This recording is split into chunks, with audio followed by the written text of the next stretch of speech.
BJP का कार्यकारी अध्यक्ष बनने के बाद जगत प्रकाश नड्डा पहली बार 2 दिवसीय दौरे पर लखनऊ पहुंचे, जहां बीजेपी कार्यकर्ताओं ने ढोल नगाड़ा बजाकर उनका स्वागत किया। इस दौरान नड्डा को गुलाब के फूलों से नहला दिया गया।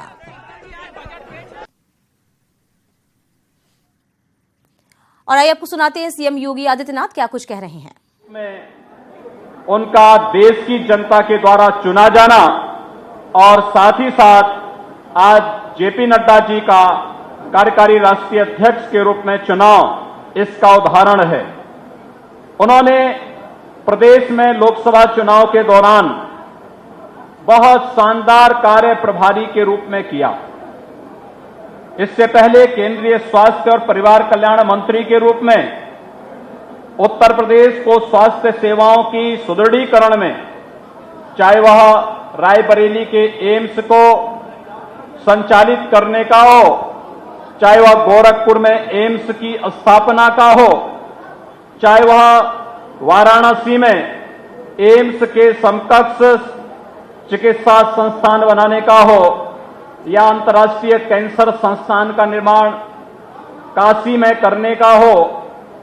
प्रदेश के अंदर 8 पुराने चिकित्सालयों को, मेडिकल कॉलेजेस को सुपर स्पेशलिटी मेडिकल कॉलेजेस में बदलने का हो, या फिर प्रदेश के 13 मेडिकल कॉलेजेस की स्थापना, नए मेडिकल कॉलेज की स्थापना कर रहा हो, लाइफ सपोर्ट एम्बुलेंसेस को उपलब्ध कराने का रहा हो। ये तमाम कार्य स्वास्थ्य मंत्री के रूप में उन्होंने उत्तर प्रदेश के लिए किए और ऐसे ही देश में भी किए। लोकसभा चुनाव प्रभारी के समय में उनकी सहजता, उनकी सरलता को देखता था। सामान्य कार्यकर्ता के साथ कैसे मिलना है, उसको गले से लगा करके कार्यक्रमों के साथ कैसे जोड़ना है, एक अद्भुत उदाहरण उन्होंने प्रस्तुत किया। आज उनके नेतृत्व में भारतीय जनता पार्टी ने आदरणीय प्रधानमंत्री मोदी जी के नेतृत्व में, उनके मार्गदर्शन में, आदरणीय राष्ट्रीय अध्यक्ष अमित शाह जी की रणनीति में असंभव को संभव कर दिया है। और यह असंभव को संभव करने का जो परिणाम आया है, स्वाभाविक रूप से प्रभारी के रूप में श्री नड्डा जी का मार्गदर्शन तो था ही, लेकिन भाइयों बहनों, उत्तर प्रदेश के कार्यकर्ताओं का गौरव इस प्रकार के परिणाम के बाद पूरी दुनिया के सामने बढ़ा है। आज नड्डा जी कार्यकारी राष्ट्रीय अध्यक्ष के रूप में चयनित होने के बाद हमारे बीच में आए हैं। मैं उनका एक बार पुनः उत्तर प्रदेश की धरती पर हृदय से स्वागत करता हूं, अभिनंदन करता हूं और विश्वास व्यक्त करता हूं कि उनके सच्ची नेतृत्व में भारतीय जनता पार्टी ने देश और दुनिया के सामने जो मानक तय किए हैं, उन मानकों को उसी रूप में हम आगे बढ़ाने में सफल होंगे। उनके लिए एक बार पुनः हृदय से स्वागत और अभिनंदन करता हूं। धन्यवाद। जय हिंद।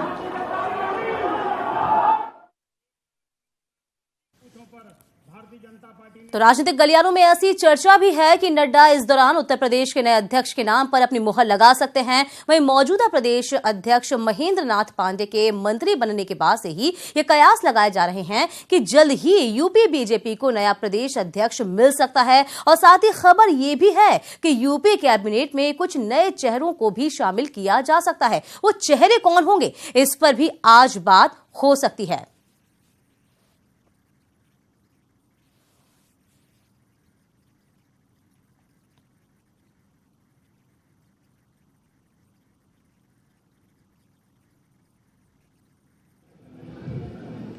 और उत्तर प्रदेश के यशस्वी मुख्यमंत्री आदरणीय श्री योगी आदित्यनाथ जी, उत्तर प्रदेश के भारतीय जनता पार्टी के प्रदेश अध्यक्ष और अभी बने भारत सरकार में मंत्री ऐसे हमारे आदरणीय महेंद्र नाथ पांडे जी, हम सबके बहुत ही प्रिय आज के इस स्वागत कार्यक्रम में उपस्थित हम सबके बहुत ही प्रिय और उत्तर प्रदेश के यशस्वी मुख्यमंत्री आदरणीय श्री योगी आदित्यनाथ जी, उत्तर प्रदेश के भारतीय जनता पार्टी के प्रदेश अध्यक्ष और अभी बने भारत सरकार में मंत्री ऐसे हमारे आदरणीय महेंद्र नाथ पांडे जी, हम सबके बहुत ही प्रिय और उत्तर प्रदेश के उप मुख्यमंत्री केशव प्रसाद मौर्य जी, उत्तर प्रदेश के ही उप मुख्यमंत्री श्री दिनेश शर्मा जी, हमारे महामंत्री श्री पंकज सिंह जी, JPS राठौर जी, विद्यासागर सोनकर जी, सलिल विश्नोई जी, विजय बहादुर पाठक जी, नीलिमा कटियार जी, अशोक कटारिया जी, रामेश्वर चौरसिया जी, सम्माननीय सूर्य प्रताप शाही जी, ब्रजेश पाठक जी, आदरणीय बहन रीता बहुगुणा जी, सम्मानित मंच और उत्तर प्रदेश शासन में प्रदेश के मंत्री, प्रदेश के पदाधिकारी, मोर्चा के सभी अध्यक्षगण और सभी वरिष्ठ साथियों, सबसे पहले तो आप सब लोगों का मैं धन्यवादी हूं जो इतनी गर्मी में आप सब लोग इतनी बड़ी संख्या में यहां मेरे कार्यकारी राष्ट्रीय अध्यक्ष बनने के पश्चात मेरे स्वागत में आप सब आए। सबसे पहले तो मैं आप सबको तहे दिल से धन्यवाद देता हूं कि आपने मेरा स्वागत किया। और मैं देख रहा था कि इस मुशक्कत में कि मुझसे मुलाकात हो जाए, आपने पसीने भी बहाए। मैं देख रहा हूं सबके कुर्ते गीले हो गए, धक्का मुक्की भी हुई, सब आपने सहा। लेकिन इस कश्मकश में जो आपने मुझे प्यार दिया है वह मैं कभी भूलने वाला नहीं हूं।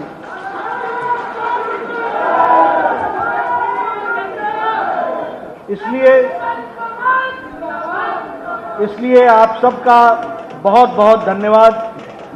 कुछ लोग मेरे नजदीक आ पाए हैं, कुछ लोग नहीं आ पाए हैं। जिनको मैं दूर से देखता हूं उनको भी मैं धन्यवाद करता हूं और मैं जरूर विश्वास दिलाता हूं कि आगे चलकर के आपसे मुलाकात होगी और आपसे कंधे से कंधा मिलाकर पार्टी को मजबूत करने में हम सब सफल होंगे। मित्रों, आपके माध्यम से मैं भारत के प्रधानमंत्री आदरणीय श्री नरेंद्र मोदी जी का, भारतीय जनता पार्टी के राष्ट्रीय अध्यक्ष श्री अमित भाई शाह जी का और हमारे वरिष्ठ नेता पूर्व में अध्यक्ष रहे और यहां के लोकप्रिय सांसद श्री राजनाथ सिंह जी का, नितिन गडकरी जी का और संसदीय बोर्ड का धन्यवादी हूं जिन्होंने मुझे कार्यकारी अध्यक्ष के रूप में काम करने का सौभाग्य दिया, मौका दिया। मैं आप सबके माध्यम से उनको विश्वास दिलाना चाहता हूं। वैसे पार्टी अपने सर्वोच्च पर है, पार्टी अपने उत्कर्ष पर है, पार्टी विजयश्री है, पर हमारे राष्ट्रीय अध्यक्ष श्री अमित भाई शाह कहते हैं कि अभी पार्टी ने सर्वोच्च देखना बाकी है। यह जो उनकी कल्पना है कि पार्टी ने अभी सर्वोच्च देखना बाकी है, इसको पूरा करने में आप सब लोगों के साथ मिलकर के मैं काम करूंगा, यह बात आपको विश्वास के साथ कह सकता हूं।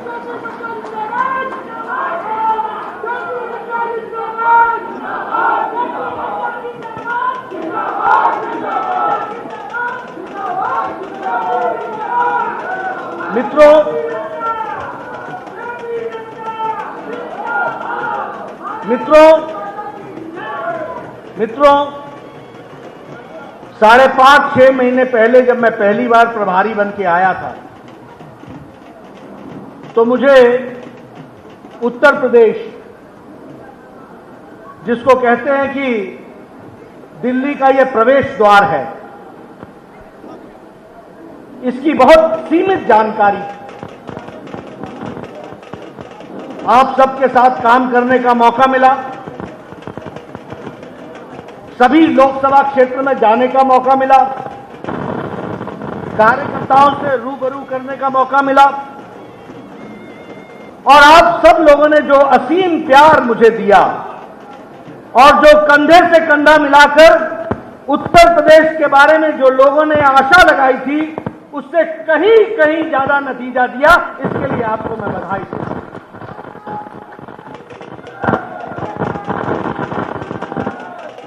आया था तो उस समय पत्रकार जगत, मीडिया, और वो भी सही था कि जिस तरीके का जातिगत गठबंधन उत्तर प्रदेश में बनाया गया था को समर्थन देने के लिए आतुर किया, ये वातावरण आप लोगों ने पैदा किया और उसको वोट में परिवर्तित किया, इसके लिए आपको मैं बधाई देता हूं। मित्रों, इस नतीजे ने जातिवाद, वंशवाद, छोटी सोच के साथ वोट बैंक की राजनीति में यह चुनाव ने ताबूत पर कील ठोकने का काम किया और विकासवाद, मोदी जी के विकासवाद को स्वीकार करते हुए आगे बढ़े हैं, इसको हमको समझना चाहिए। और मित्रों, यही विकासवाद को सबका साथ, सबका विकास और सबका विश्वास, इसको लेकर हम चलेंगे। और अभी हम दुनिया की सबसे बड़ी पार्टी हैं। कल आदरणीय प्रधानमंत्री जी ने वाराणसी से सदस्यता पर्व का शुरुआत करनी है, संगठन पर्व की शुरुआत करनी है, सदस्यता की शुरुआत होगी। 11 करोड़ हमारे सदस्य हैं, हम दुनिया की सबसे बड़ी पार्टी हैं, लेकिन हमारा कंपटीशन किसी और से नहीं है, हमारा कंपटीशन हमारे अपने से है। इस 11 करोड़ को हम 20 करोड़ तक ले जाएंगे, इसके लिए हम सदस्यता के अभियान को आगे बढ़ा रहे हैं और इसमें आप सबका सकल सहयोग होगा। आप सब लोग पूरी ताकत से लगेंगे। अपने मोबाइल के मिस कॉल के माध्यम से भी, फॉर्म भर करके भी, नमो व्हाट्सएप से, हम कई द्वार से भारतीय जनता पार्टी के कार्यकर्ता बन सकते हैं।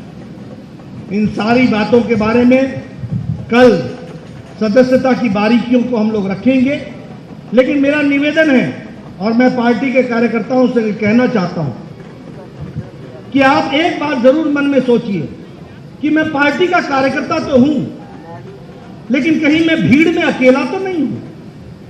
आत्मचिंतन कीजिए और ध्यान में लीजिए कि मैं अकेला नहीं, मैं आऊंगा, पार्टी में मजबूती प्रदान करूंगा और अपने साथ हजारों लोगों को जोड़ करके आगे बढ़ूंगा। इस तरीके की हमको कल्पना रखनी चाहिए। इसलिए कार्यकर्ता भाव से नेतृत्व के ओत-प्रोत अपने आप को बनाकर, नेतृत्व का भरोसा लेकर और अपने भी नेतृत्व क्षमता पैदा करते हुए पार्टी की सेवा में हम अपने आप को लगाएंगे। ऐसे हमको काम में जुटने की जरूरत है। मेरा पूरा विश्वास है कि आप सब लोग इस तरीके से जुटेंगे और उत्तर प्रदेश को मैं पुनः ये कहना चाहता हूं कि जो प्यार आपने मुझे 5-6 महीने में दिया है, मुझे कभी लगा ही नहीं कि मैं बाहर का आदमी हूं, मुझे लगा कि मैं उत्तर प्रदेश का हूं। और आप सब लोगों ने जो प्यार मुझे दिया है उसको संजोकर आपके साथ मिलकर, कंधे से कंधा मिलाकर पार्टी को मजबूती प्रदान करने में हम सब लोग लगेंगे। आपने मेरी बात सुनी, आपका धन्यवाद। बारंबार आऊंगा, आपसे मिलूंगा और सब कार्यक्रमों को सफल बनाने में हम सब लगेंगे। धन्यवाद।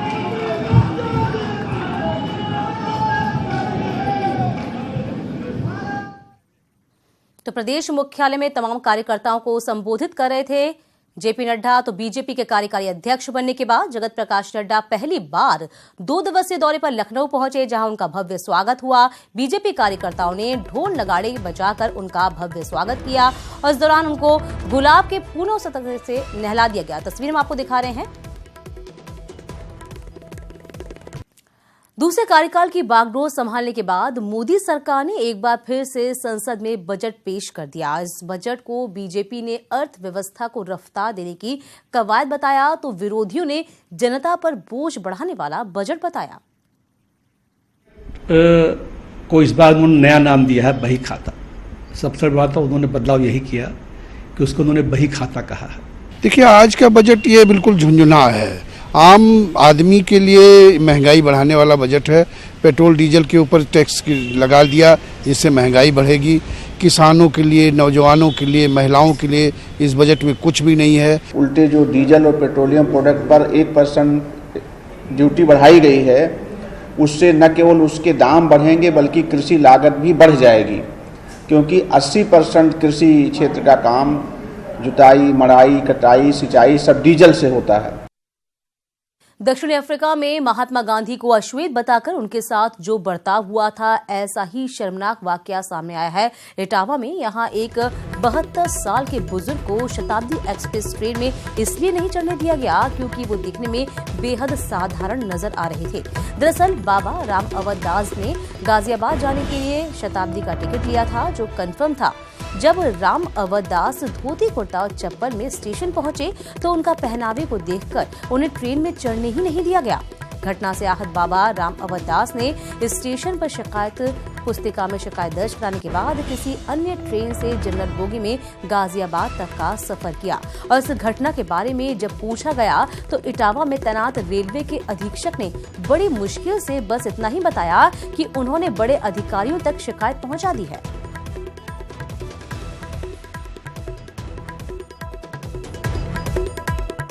लखनऊ से कांग्रेस के टिकट पर चुनाव लड़ने वाले आचार्य प्रमोद कृष्णम ने राहुल गांधी के इस्तीफे के बाद ट्वीट कर सीडब्ल्यूसी को नसीहत दी है।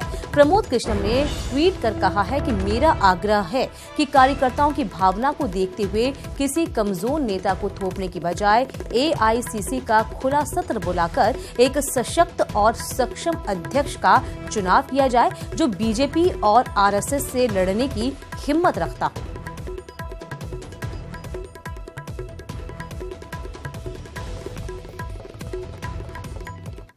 तो कांग्रेस का नया अध्यक्ष कौन होगा, इसे लेकर कांग्रेस नेता प्रमोद कृष्णम ने ट्वीट पर पीएल पूनिया का क्या कहना है, आइए सुनाते हैं। प्रमोद कृष्ण जी को मेरी केवल यही सलाह है कि वो कांग्रेस वर्किंग कमेटी की कलेक्टिव विजडम पर भरोसा रखें।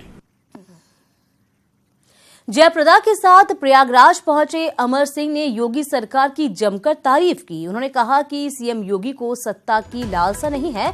वहीं समाजवादी पार्टी से निकाले जाने के बाद एक बार फिर अमर सिंह का दर्द छलक आया। उन्होंने अखिलेश यादव की कालिदास से तुलना करते हुए कहा कि अखिलेश ने पेड़ की उन डालियों को काट दिया जिसमें वो खुद बैठे थे, यानी कि उनका इशारा मुलायम सिंह को संरक्षक बनाना, चाचा शिवपाल और अमर सिंह को बाहर का रास्ता दिखाना बड़ी भूल थी। अमर सिंह ने कहा कि इसी वजह से अखिलेश यादव को विधानसभा और लोकसभा चुनाव में हार का सामना करना पड़ा। योगी जी बहुत ही कर्मठ, जुझारू, स्थिर प्रज्ञ और न झुकने वाले न रुकने वाले आदमी है। तो वो जो करेंगे अच्छा करेंगे। योगी जी के प्रशासन में कुछ अधिकारी गड़बड़ हो सकते हैं। योगी जी फक्कड़ व्यक्ति हैं, संत व्यक्ति हैं, तो उन्हें सत्ता की लोलुपता और धन की लिप्सा नहीं है। मैंने कालिदास की कहानी पढ़ी है कि वो जिस डाल में बैठता था उसे ही काटता था। मैंने कालिदास के रूप में अखिलेश यादव को देखा है। वो समाजवादी पार्टी के वृक्ष पर बैठा था और उसकी डालों को काटता था। उस डाल का नाम चाहे मुलायम सिंह हो, उस डाल का नाम शिवपाल यादव हो, उस डाल का नाम अमर सिंह हो। जब सारी डालें ही काट दिया जिस पर वो बैठा था तो धम से नीचे गिर गया। लखनऊ में Akhil Bharatiya police duty meet के अवसर पर डीजीपी ओपी सिंह ने शुभंकर और वेबसाइट लॉन्च कर दी है और कार्यक्रम के जरिए अलग अलग मैदानों और संस्थानों में Akhil Bharatiya police duty meet चलेगा।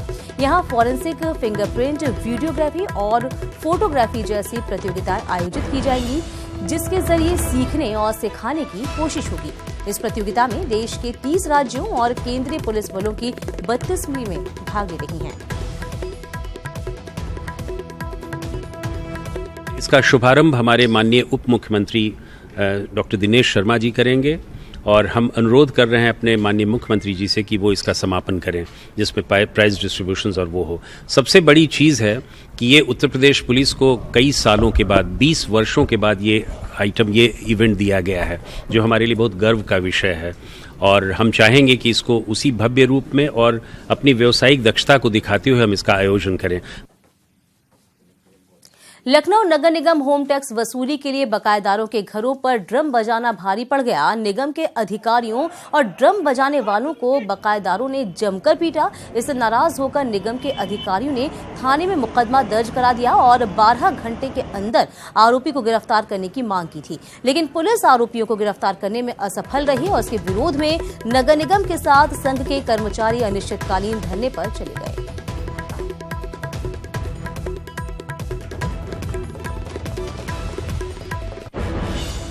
ये गिरफ्तार किया जाए, लेकिन ये जो वांछित लोग थे वहीं टहल रहे थे, दबाव बना रहे थे कि